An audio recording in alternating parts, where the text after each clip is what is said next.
Hello everybody and welcome along to Clydebridge Station, and today we have a modelling idea video for you. Now, unlike my last modelling idea video where I looked at something fictitious that could have happened but didn't, the 1+5 high-speed train set, today we're going back to reality and we're going back to physical locations. And as usual, what I'm aiming to do is to give you an idea of something that I've seen on the network or seen photos of but hasn't been modelled, and inviting you as a viewer of the channel to either build it for yourself or for the club that you may be in, if you are in a club. Today we're going onto the Inverness to Aberdeen main line as we pay a visit to Nairn station. I'm looking at the Wikipedia page here for Nairn, and it's a station that is that serves the town of that name, and it has a station building that is category B listed, which you'll find located on the up platform, i.e. towards Aberdeen. Opened in 1855 by the Inverness and Nairn Railway, it was extended eastwards to Dalvey, and the whole route from Inverness to Aberdeen was extended and completed and merged together as the Inverness and Aberdeen Junction Railway in 1861. The railway station was served by the Highland Railway after that until grouping in 1923, when it became a London Midlands and Scottish station, and in the Scottish region of BR in 1948. And its sectorisation, the station was still in the Scottish region of BR, but was managed by ScotRail, the Scottish area of the provincial services sector.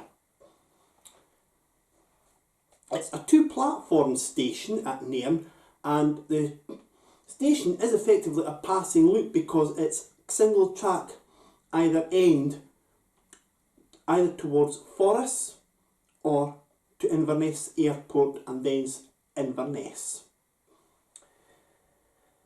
Now, the purpose of this programme is to give you a brief rundown of what the station's like, what you'll need to model the station, and what you'll need in terms of rolling stock.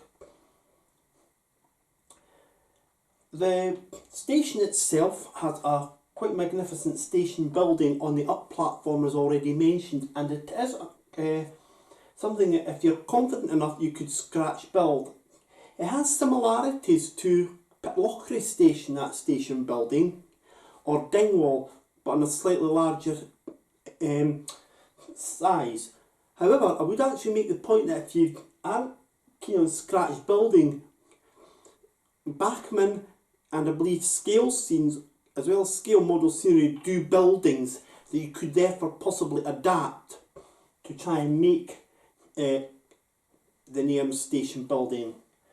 On the down platform, i.e. towards Inverness, there are a couple of other buildings which are really just waiting rooms nowadays, and again, Scale Scenes and Bachmann would produce buildings not identical to but along the lines of, pardon the pun, or you can have a go at trying to scratch build yourself. I must make the point as well, by the way, that the 1989 photo on Wikipedia of the station actually shows the buildings on the down platform having been painted in a cream colour with the window surrounds being in brown. But a further building just further along has this white colour. So just be very careful with that if you are trying to replicate it. It might not be something that you can fully replicate.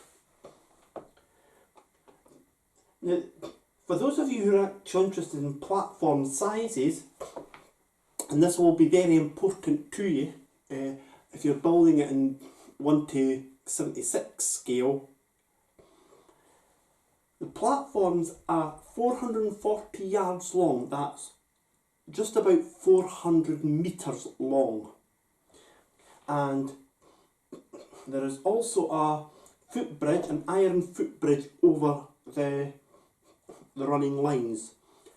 Again, if you're after a footbridge, you will find that various manufacturers make them, so you should not be stuck for a footbridge.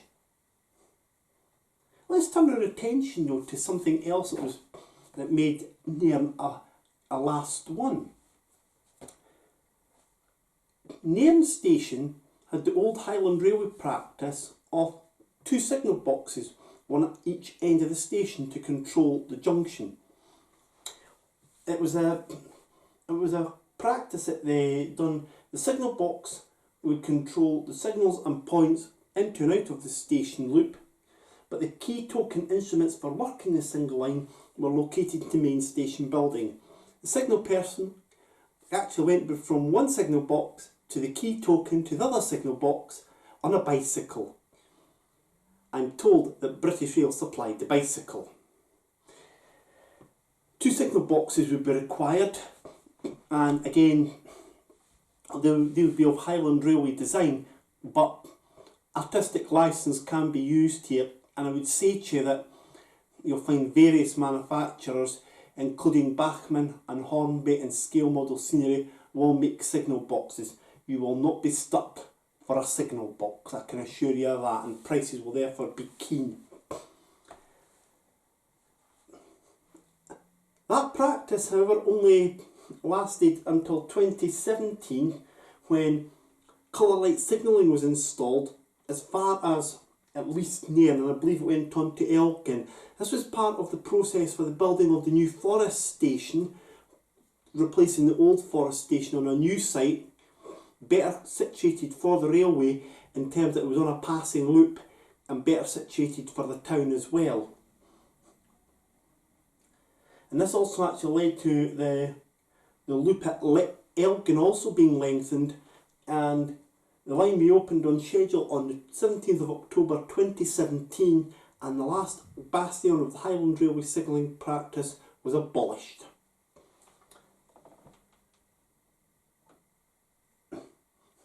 The platforms themselves are your normal standard tarmac platforms, and various manufacturers make them. Although I am not being paid to promote their products, I've always used the Scale Model Scenery platforms, and I cannot recommend them enough. What I would actually say to you is be very careful when you are actually using the Scale Model Scenery platforms, looking at the photographs at Nairn station and its platforms. The actual edges of the platforms are a little bit closer to the actual wall of the platform, instead of the overhang's a little bit shorter. I don't think you're going to be able to do that in real life, so don't try and adapt the platforms to be like that, would be my advice to you. It also goes over a road bridge, so if you are modelling Nairn, good idea for you is to go and look on Google Street View and get an idea of the immediate surrounding area. But on your platform, next to the station building, looking in the Aberdeen direction, on the photograph I can see that there's a wooden fence to the left of the station building, and a tree as well. Nairn station also has a car park. The station is also the station also has a bike rack in one of the car parks as well, so you can actually adapt put that in as well if you so wish. Obviously, please bear in mind that what I'm going to be describing to you is in the BR sectorisation era, so if you are wanting to build the station but for a later or earlier period, do take that into account as well, that what I'm saying is only for the sectorisation period.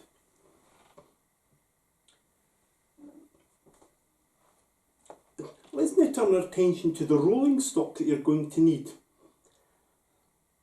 At the start of sectorisation on the 5th of January 1982, Class 47s were the main dominant feature of passenger trains on the line, with occasional workings by Class 26 locomotives.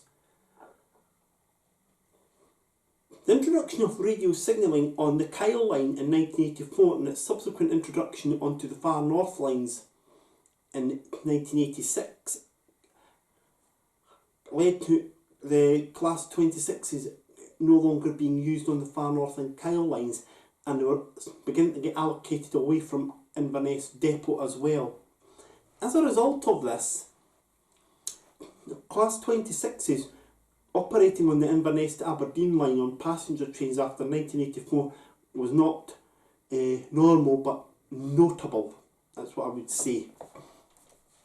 Class 47s, either with steam heating or ETS, were then used, and these initially would have been in BR blue or large logo blue, with some of them having the Highland Railway stag underneath the driver's cab side window for the ones that carry the large logo blue livery.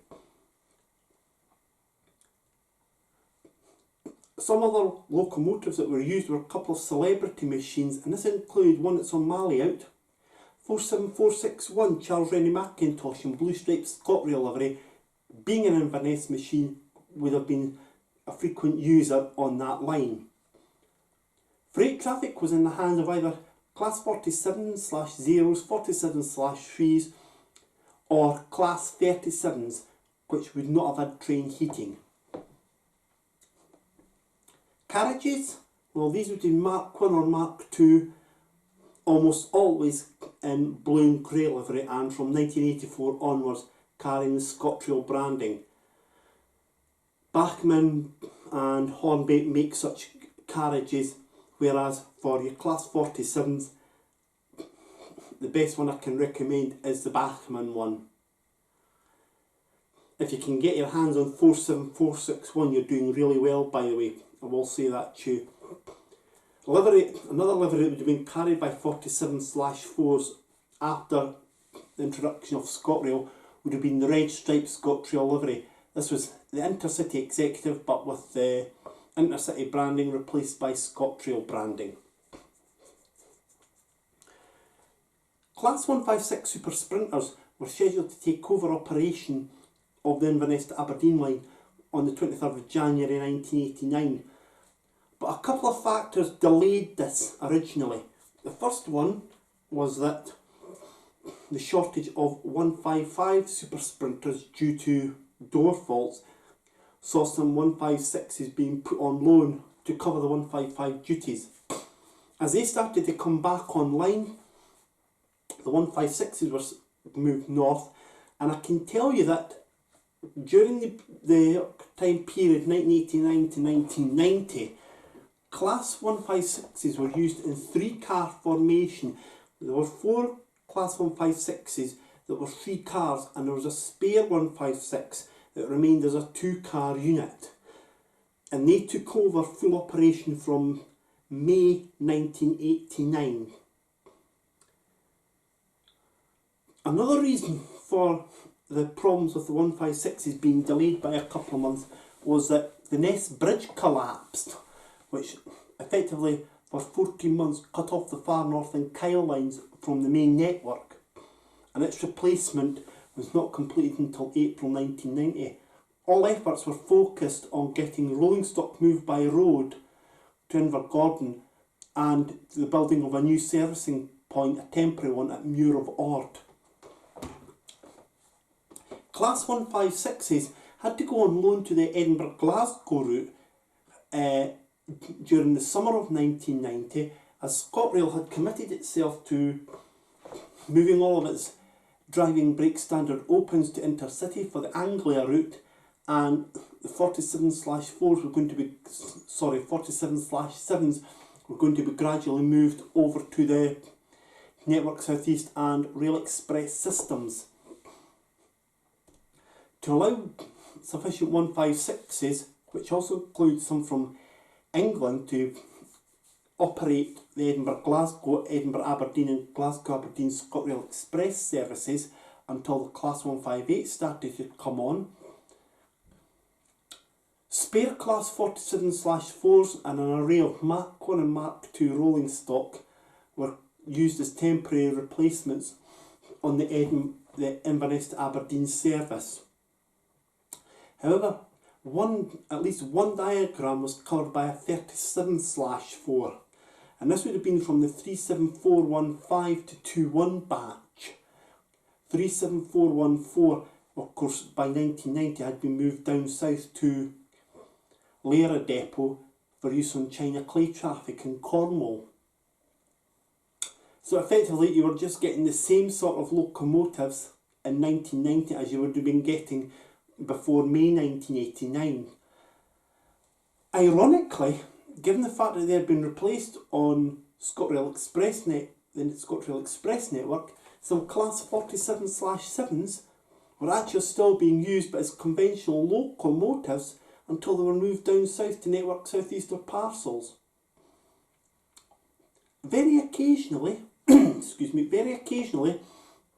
locomotives would carry intercity mainline livery. This was the unbranded intercity swallow livery, with the numbers either in black at the bottom of the cab side or in white immediately below the cab side window.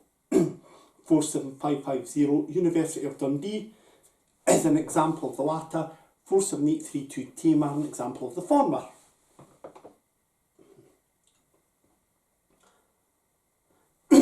Speaking about the coaches, I gave you earlier on the length of the platforms. To give you another example of it, and the platforms are slightly staggered, the platforms can accommodate an 8-coach train. So I would say it would be a Class 47 plus up to 7 Mark 1 or Mark 2 coaches. HSTs were very rarely used on the route, only during weekend engineering possessions blocking the Inverness to Perth route. And in the late 80s and the mid 80s, on a Sunday, there was a Glasgow to Inverness train that was formed of a ScotRail Express push-pull set that actually ran from Glasgow to Aberdeen and then on to Inverness and then worked back later on in the day. But I think that ended in 1988. For all your coaching stock requirements, you can, I'm pretty sure you can find them through Hornby, Bachman. You'll get them from various model railway shops, or if need be online, or at model railway shows as well. And Accurascale are bringing out blue and grey stock as well now. You're spoilt for choice for the Mark II coaches. One last thing as well. I touched earlier upon signalling.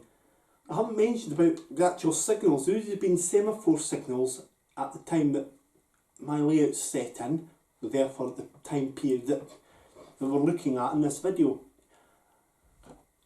These would have been of the Highland Railway standard, but it's very difficult to actually try and replicate that style. What I would say is that there are various manufacturers that make semaphore signals, and it should be no problem to find semaphore signals which will just be a sort of global generic design as opposed to specific railway company design. So you should not be short of signals. That's what I would say to you. So I hope that's given you an idea of something that you could model for the future.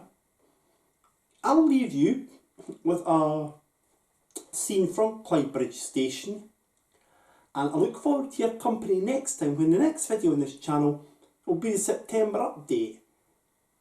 On screen also will be a link to a previous video, a link to the playlist that this video will be on, model railway ideas or layout ideas, and there'll be a button in the middle for you to subscribe to this channel. I sincerely hope you do so. It would be much appreciated.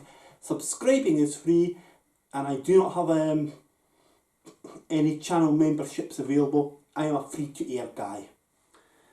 And if you haven't already done so, please do consider subscribing and ringing the bell icon so you can be notified of when new videos appear on this YouTube channel. There's at least one per calendar month. Whatever you're doing, please do take care of yourselves, won't you, and enjoy your legs. We'll see you soon. Cheerio.